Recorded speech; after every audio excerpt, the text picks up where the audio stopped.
Instagram, a name known by everyone.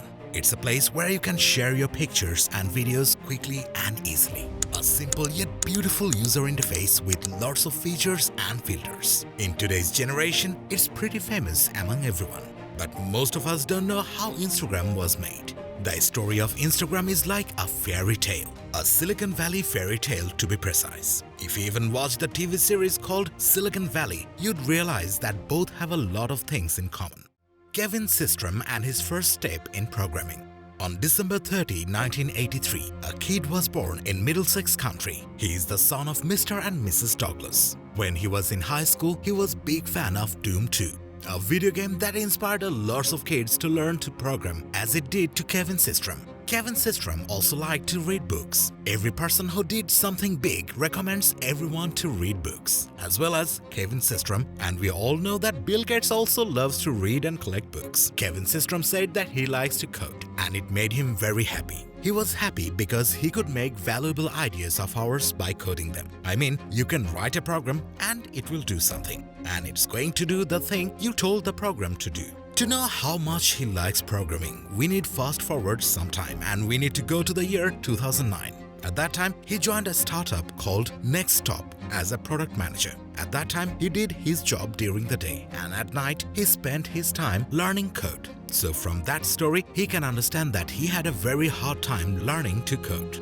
So let's get back to the present time of the story. Kevin Systrom and Mark Zuckerberg.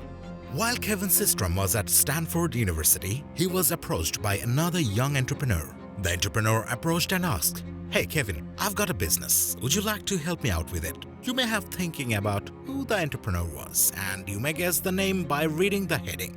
Yes, the entrepreneur was none other than Mark Zuckerberg, and the business was for Facebook itself. But surprisingly, Kevin declined the offer of Mark. Mayfield's Fellow Program. When Kevin Systrom was in Stanford, he attended a program called Mayfield's Fellow Program. In that program, students were selected to work on a startup. The startup will train them and they could work for them if they wanted. It would help them to understand how to use real-world application or how the companies work. In that program, Kevin Systrom was selected for a company or startup called Odeo. One more surprising fact is that Odeo was the company that later became Twitter. So you can see that this person, Kevin Systrom, was followed by many social media. Like he built Instagram, he worked for Twitter as well, and Facebook offered him a job. It's crazy, isn't it? The birth of bourbon. After graduating from Stanford University, Kevin worked in a tech company. At that time, he worked in the daytime and learned to code at night. One day, Kevin met with Mike Krieger, a Stanford graduate student. They have been known to each other previously, but one day something strange happened. And this was the beginning of a new arena of the social media world. Both of them were chatting in a cafe, and in that cafe, they came out with an idea. But it's not about Instagram, it's about bourbon. So they developed bourbon and they work on it. They also got some great investors and all things were going well. Bourbon was a checking app with a photo sharing feature. But how did it work? If you go to any restaurants or bars, you can take pictures of the restaurants and you can say that you have been gone there and the restaurant or the bar was great. I mean, you can share your opinion. But unfortunately, bourbon didn't work. It failed in the real market. After that, Kevin and Mike tried to figure out the problem.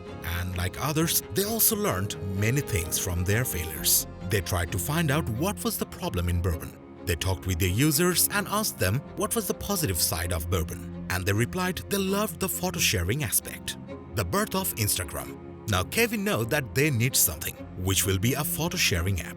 But there was a lot of photo sharing apps in the market. How could they make something different? Kevin believes that an entrepreneur should find a problem and he or she needs to solve this problem as well. And that's how something big came out.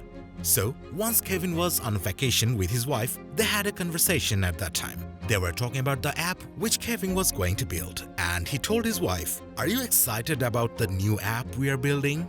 Well, they didn't call the app Instagram at that time, so yeah. And his wife answered, "Yes, I'm excited, but I don't think I'm gonna use this app because my photos are not good at all." After that, Kevin asked her wife why she thinks that her pictures are not good at all. his wife answered that their friends post unique pictures and they use stuff like filters. Then Kevin thought that they also needed filters on their app as well. So he made the first filter, which was X Pro. He took a picture of his dog with the filter on and posted it on Instagram. You can still find the picture. After his vacation, he started building the app, and on 6th October 2010, Instagram was released. It blew the market. Within 24 hours, it had 25,000 active users. For a new app, it's a huge number, and it's just the beginning. After only a month, they had 1 million users using their app actively. In 2 years, Instagram became so famous and became the giant. It needed help from someone. Being a part of Facebook.